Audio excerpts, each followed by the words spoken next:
자, 앞선 슬라이드에서 우리가 바이어스 회로들에 대해서 상세히 학습을 했습니다. 자, 이번 슬라이드부터는 우리가 BJT 앰플리파이어의 토폴리지에 대해서 이야기를 하고 각 토폴리지에서 소신호 성능에 대해서 알아보도록 하겠습니다. 자, BJT 소자는 단자가 3개인 소자라고 했었죠. 베이스, 이미터, 컬렉터가 있습니다. 그럼 각각의 인풋 단자와 아웃풋 단자를 넣을 수 있는 케이스가 있겠죠. 여기에 베이스, 그리고 에미터, 컬렉터 부분에 인풋 전압을 넣어주는 경우, 그리고 컬렉터, 이미터, 베이스에 아웃풋 전압이 나오는 경우가 있겠습니다. 그러면 총 9가지의 토폴리지가 나올 수가 있겠죠. 근데 이 중에서 총 토탈 3개 정도만 유용한 토폴리지로서 우리가 소개를 할 겁니다. 그 이유를 좀 살펴보면요. 여기 C번 같은 경우에는 인풋 전압이 지금 컬렉터로 들어가고 있죠. 하지만 우리가 포워드 액티브 보드에서 BJT가 동작을 할 때 VBE, 즉 베이스와 이미터 전압에 의해서 컬렉터 전류가 조절이 된다고 했기 때문에 이 회로 구성은 의미가 없죠. 왜냐하면 이 컬렉터 부분에 전압을 바꿔주더라도 출력이 뭔가 바뀌는 게 없기 때문입니다. 그래서 이거는 유용한 케이스가 아니고요. 또 한 가지 더 살펴보자면 아웃풋 단자가 베이스에 있는 경우죠. 이 경우에는 우리가 베이스와 이미터 전압을 조절해서 컬렉터 전류를 출력으로 받아서 그거를 아웃풋으로 변환해 준다고 했는데 지금 이 아웃풋 단자 VB는 컬렉터 전류에 아무 영향을 받지 않기 때문에 활용을 할 필요가 없죠. 그러면 총 4개의 경우가 나오게 되죠. 근데 이 중에서 컬렉터의 아웃풋 단자와 컬렉터의 이미터죠. 이미터에 입력 전압을 넣어주고 이미터에 출력 전압이 나오는 케이스는 현실적으로 말이 안 되죠. 그렇기 때문에 이 경우를 빼면 총 3가지의 경우가 존재를 하게 됩니다. 그래서 우리가 이 각각의 3가지 커먼 이미터, 커먼 베이스, 이미터 팔로워 이렇게 3가지 회로 토폴리지에 대해서 이야기를 해보도록 하겠습니다.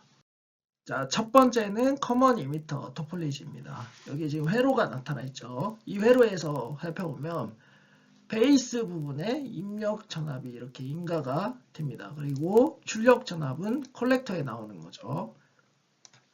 그래서 이러한 토폴리지를 커먼 이미터 토폴리지라고 하고요. 이렇게 커먼 토폴리지라고 하는 이유는 지금 이미터 부분이 그라운드로 연결되어 있죠. 그렇기 때문에 베이스와 컬렉터가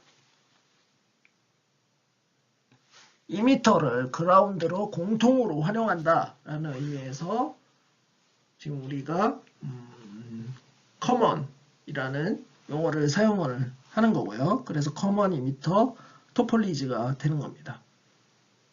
무슨 말인지 아시겠나요? 그러니까 이미터 노드를 기준으로 인풋 전압과 베이스 쪽이죠. 인풋 전압과 아웃풋 전압이 공통으로 묶여 있다는 거죠. 요렇게 그렇기 때문에 커먼 에미터라고 부르는 거고요. 이 커먼 에미터 토폴리지에서 우리가 하게 될 것은 첫 번째 커먼 에미터 코어 부분에 대해서 해석을 해볼 겁니다. 자, 여기에 달린 것들을 무시하고 여기에 들어있는 요 회로에 대해서 모델을 분석하고요. 그 후에 스테이지, 즉 바이어스 포인트들을 결정하는 바이어스 서킷에 대한 회로 분석을 수행을 해볼 예정입니다. 자, 먼저 커먼 이미터 앰플리파이어의 스몰 시그널 모델이죠. 일단 이미터 부분이 그라운드로 연결이 됐고 V 인풋이 베이스 쪽으로 들어옵니다. 그리고 알파이라는 소신호 저항이 여기에 추가가 되고요. 여기에 걸리는 전압은 V파이 그리고 커런트 소스 GMV파이가 있고요. 그 다음에 RC가 이쪽 컬렉터 단에 달려있죠. 근데 전압원은 스몰 시그널 분석에서 그라운드로 연결되기 때문에 그라운드가 이렇게 되는 거고 V 아웃풋이 이렇게 나오는 겁니다. 자, 우리가 여기서 알 수 있는 포인트 중에 하나가 뭐냐? 바로 RO라는 부분이 없죠. 이 부분이 없다는 것은 얼리 이펙트를 고려하지 않았다는 얘기가 되는 겁니다.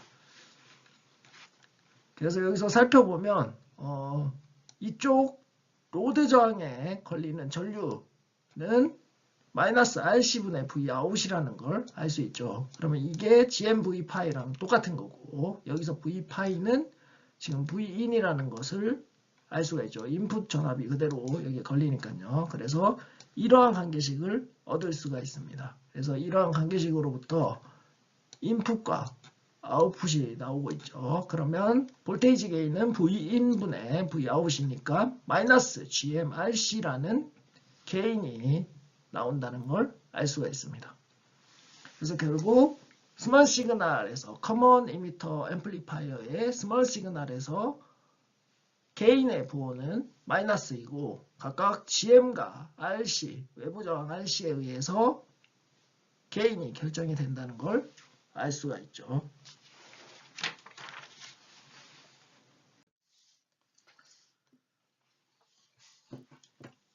자, 그러면 이런 커먼 이미터 볼테이지 게인의 한계는 뭘까요? 한계가 뭔지 한번 알아보도록 하겠습니다.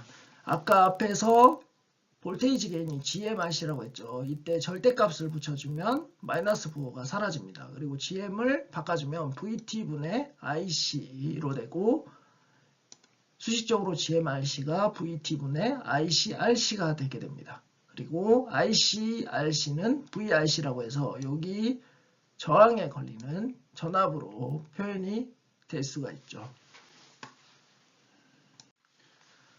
자, 그러면 이 VRC는 어떻게 구할 수 있을까요? 바로 VCC-VCE로 표현을 할 수 있게 되는 거죠. 그러면 결국 K는 VT분의 VCC-VCE가 되는 걸 알 수가 있습니다. 그러면 이걸로부터 우리가 게인이 무조건 VT분의 VCC-VB보다 작아야 된다는 걸 알 수가 있죠. 그 이유가 뭐냐? 만약에 게인이 저것보다 커지게 되면 무엇을 의미하나요? 자, 여기 VT를 날렸다고 생각을 해보죠. 그리고 VCC도 없앱시다. 그럼 마이너스 부호가 붙었으니까 크기의 방향이 반대가 되죠. 이렇게 된다는 얘기죠. 즉 컬렉터의 전압이 베이스의 전압보다 높아야지 포워드 액티브 영역에서 동작을 하기 때문에 무조건 K는 VT분의 VCC-VB보다 작아야 된다는 한계를 가지게 되는 겁니다. 그래야지만 Q1이 포워드 액티브 영역에서 동작을 하기 때문이죠. 그래서 결국에는 이 게인이 커먼 이미터 볼테이지 게인이 VCC에 의해서 제한될 수 있다는 걸 알 수가 있습니다. 여기 수식을 보면요.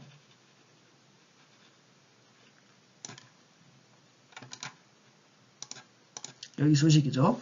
그래서 무조건 게인을 크게 만들고 싶다 하면 커먼 에미터 앰플리파이어에서 VCC를 최대한 크게 해주는 게 좋겠죠.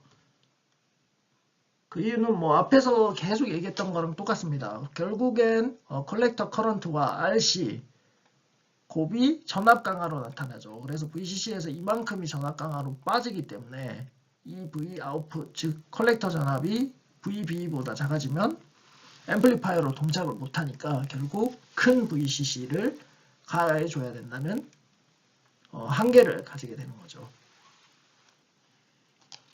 자, 앞선 슬라이드의 수식을 통해서 우리가 커먼 이미터 앰플리파이어에서 RC 값에 의해서 게인이 결정된다는 것을 배웠고, 그리고 이 RC에 의해서 또 영향을 받는 게 바이어스 동작 포인트라고 했죠. 즉, 이 Q1이라는 BJT 트랜지스터가 이 RC 값에 의해서 세츄레이션 모드로 들어갈 수가 있다고 했습니다. 그래서 이 RC 값이 제한이 있다고 했고, 그럼 실제 예제를 통해서 과연 볼테이지 개인만 이 RC에 의해 영향을 받는 건지 살펴보도록 하겠습니다. 자, 예제 5.19를 살펴보면 커먼 에미터 앰플리파이어가 왼쪽과 같이 구성이 되어 있죠. 여기서 VCC가 1.8V 그리고 전력 소모가 1mW라고 했습니다. 그래서 파워는 VCC 곱하기 IC 수식을 통해서 IC를 계산하면 0.556mA라는 걸 알 수가 있고, 만약에 Q1이 세츄레이션의 엣지에서 동작을 한다고 가정을 하고 출력이 어떻게 되는지 살펴보도록 하죠. 자, 그럼 조건이 VCC-ICRC가 VB랑 같아지는 포인트가 세츄레이션 모드의 엣지가 되겠죠.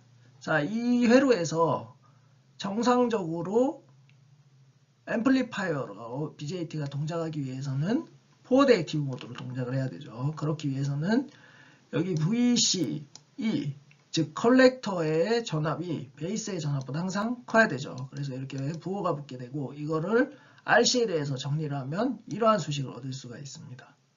그리고 각각 파라미터를 넣어줘서 계산하면 1.8kΩ이라는 걸 알 수 있죠. 그래서 실제로 RC 저항을 1.8kΩ 이하로 설정해야지 바이오스가 BJT 회로가 포워드 액티브 모드로 동작하게 만들어준다는 얘기입니다. 그래서 이 1.8kΩ RC를 가지고 게인을 구할 수 있죠. 게인은 GM RC고요. GM은 VT분의 IC로 구할 수 있죠. 그래서 이걸 계산해보면 마이너스 38.5가 나오는 걸 알 수가 있죠. 그래서 여기 인풋에서 VB가 800mV라고 하죠. VB가 800mV, 일반적으로 800mV라고 했죠. 그래서 800mV를 기준으로 AC 시그널이 2mV의 진폭으로 이렇게 들어간다고 합시다. 그러면 출력이 800mV 기준으로, 이거는 세츄레이션 모드 엣지에서 동작하기 때문에 아까 컬렉터 전압과 베이스 전압이 똑같다고 했기 때문에 800mV가 나오는 거고요. 그리고 나서 아까 게인에 의해서 진폭이 77mV VPP로 이렇게 왔다 갔다 하는 걸 알 수가 있습니다. 그럼 이 출력을 봤을 때 단순히 어떻게 되나요? 지금 800mV가 세츄레이션 모드의 엣지라고 했죠. 그러면 이 전압보다 출력이 낮아지면 Q1이 세츄레이션 모드로 들어가게 되죠.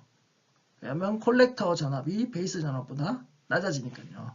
하지만 이 경우는 약간 심한 세츄레이션 모드가 아니기 때문에 증폭은 되긴 됩니다. 그래서 신호가 이렇게 증폭되게 나타나주는 거고, 실제적으로는 소프트 세츄레이션 영역까지는 Q1이, 그러니까 BJT가 증폭기로서 동작을 할 수 있게 됩니다.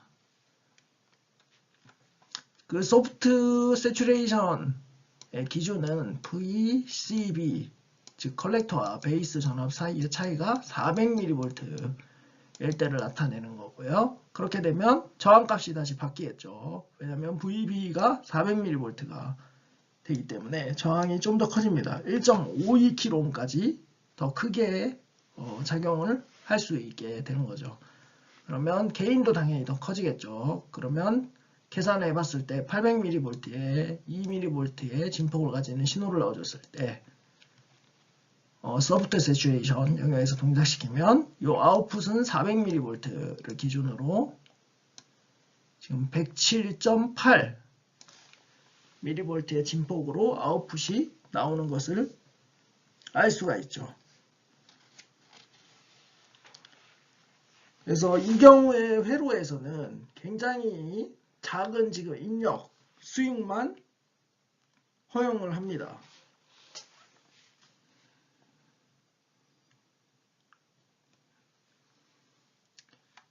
단지 2mV 진폭의 신호가 들어갔는데도 지금 이 400mV 이하로 뚝 떨어지는 신호들이 이렇게 나오죠. 그리고 이쪽 부분들도 다 지금 소프트 세츄레이션에 들어가 있는 거죠. 그렇기 때문에 Q1 디바이스는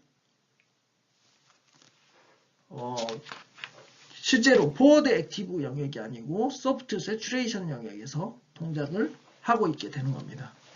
그래서 이걸로부터 우리가 알 수 있는 것은 커먼 에미터 앰플리파이어 회로 설계에서 RC 값에 따라서 전압 이득 그리고 전압 여유 공간 사이에 서로 상충되는 관계가 있다는 거죠. RC를 키우면 키울수록 게인은 커지죠. 게인은 커지는데 전압이 여유를 가질 수 있는 헤드룸 공간은 어떻게 되나요? 더 줄어들게 되죠. 그래서 이런 부분을 잘 고려를 해서 회로를 설계하는 게 굉장히 중요하다고 볼 수 있습니다. 그 다음 커먼 이미터 앰플리파이어의 인풋 임피던스와 아웃풋 임피던스를 한번 계산을 해보죠. 계산한 방법은 우리가 이 수업의 첫 번째 시작할 때 얘기했던 방법을 활용을 하면 됩니다. 첫 번째 인풋 임피던스를 구할 때는 인풋 단자에 VX라는 신호원을 달아주고요. 그리고 저항을 IX분의 VX로 계산을 하면 되겠죠. 이때 출력 부분은 오픈을 시켜줘야 된다고 했죠. 여기 원래 Vout이죠. 오픈되어 있는 상태로 하고 계산을 해주면 지금 전류가 이거를 타고 이렇게 흐르게 되죠. 그러면 IX분의 VX는 R파이라는 것을 알 수 있습니다. 이 저항이 그대로 커먼 에미터 앰플리파이어의 입력 저항이 되는 걸 알 수 있고요. 그리고 출력 저항을 구할 때는 전압원을 그라운드 시켜준다 했죠. 그래서 이렇게 그라운드를 시켜주고 출력 단자에 VX를 넣어줍니다. 그러면 여기 그라운드와 그라운드니까 이 사이에 전압이 안 걸리겠죠. 전압이 안 걸리면 V파이도 0이고 요 커런트도 0이 됩니다. 그럼 결국 이쪽 단자에서 봤을 때 아웃풋 레지스턴스는 RC라는 걸 알 수가 있죠. 그래서 우리가 커먼 이미터 코어 부분을 해석을 했을 때 게인과 인풋 임피던스, 아웃풋 임피던스를 다 유도를 했습니다.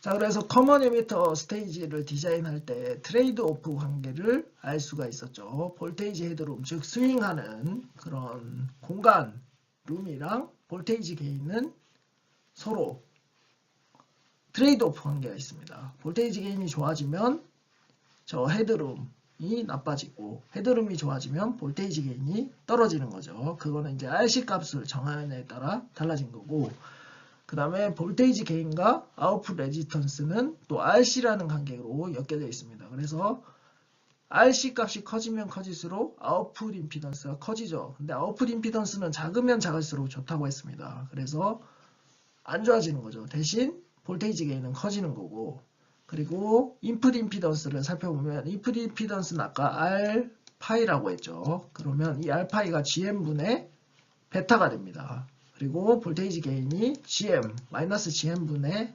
GMRC였죠. 그래서 여기서 보면 GM을 키우면 볼테이지 게인은 좋아지지만 인풋 임피던스는 어떻게 되나요? 작아지죠. 그럼 또 안 좋아지는 겁니다. 그래서 이러한 트레이드 오프 관계들을 잘 관찰을 해서 커먼 에미터 앰플리파이어를 설계를 잘 해야 됩니다. 그래서 파라미터 설정을 잘 해야겠죠. GM이라든지 RC 포인트들을요. 결국 RC는 외부에서 달아주는 저항이 되겠고 GM은 바이어스 포인트에 의해서 결정이 되겠죠. 그래서 이런 것들을 잘 고려를 해서 설계를 해야 된다라는 얘기가 되는 거고요. 다음으로 얼리 이펙트를 고려했을 때 커먼 에미터 앰플리파이어의 코어 부분에 게인과 인풋 저항, 아웃풋 저항이 어떻게 되는지 알아보도록 하겠습니다. 자, 여기에 얼리 이펙트를 고려한 RO 성분이 이렇게 들어가 있죠. 그러면 먼저 게인을 구해볼까요? 게인은 어떻게 구하냐? V 인풋이 V 파이어랑 똑같습니다. 똑같죠? 그러면 여기에 흐르는 전류는 GMVI가 되죠. GMVI가 되는 거고, 이 전류 곱하기 마이너스 보호를 붙여야겠죠. 전류가 이렇게 빠져나가는 거니까 마이너스 보호가 붙고, 여기에 저항이 지금 이렇게 R와 RC가 저항이 병렬로 연결되어 있습니다. 그럼 간략하게 요거를 병렬 저항으로 표기를 할 수가 있죠. 이게 무슨 말이냐면 전류원이 존재하고 저항이 RC가 있죠. 그리고 V 아웃이 있습니다. 그러면 여기 전류가 지금 GM VI죠. GM VI인데 전류 방향이 이렇게 되는 거죠. 그러면 플러스 마이너스가 되고 V 아웃은 플러스 마이너스죠. 그래서 마이너스 보호가 붙는다는 얘기가 이거고요. 그래서 마이너스 GM VI가 R로 병렬 RC 고비됐을 때 V 아웃이 되죠. 그러면 개인은 이 VI가 넘어가서 GM 곱하기 RC 병렬 R로 저항 성분으로 표시가 됩니다. 그리고 인풋 단자 같은 경우는 어떻게 되나요? 인풋 단자에 만약에 전압원을 추가를 해서 저항을 계산하면 R파이가 나오는 것을 알 수 있죠. 그래서 얼리 이펙트를 고려하나 안 하나 개인은 변하지만 인풋 임피던스는 변화가 없다는 것을 알 수가 있습니다. 그러면 다음으로 아웃풋 임피던스는 어떻게 되냐 한번 알아보도록 하겠습니다. 자, 아웃풋 임피던스는 그라운드로 연결시켜주죠. 그러면 여기 사이에 전압이 0이 됩니다. 그러면 여기 전류도 0이 되죠. 그렇게 된 상태에서 VX라는 전압원을 가해줍니다. 그러면 전류가 이렇게 흘러들어가겠죠. 그럴 경우에 전류가 이쪽은 흐르지가 않죠. 빵이니까 전류가 0이죠. 결국은 여기에 다 흐르는데 이게 또 병렬 저항으로 나타낼 수 있죠. 하나로 묶어서 요걸 끊어버리고 이렇게 RC와 RO로 나타낼 수 있게 됩니다. 그러면 아웃풋 임피던스가 RC, RO가 되는 거죠. 그래서 얼리 이펙트를 고려를 하게 되면 개인과 아웃풋 임피던스 성분에 RO가 포함이 된다는 걸 기억하시면 되겠습니다.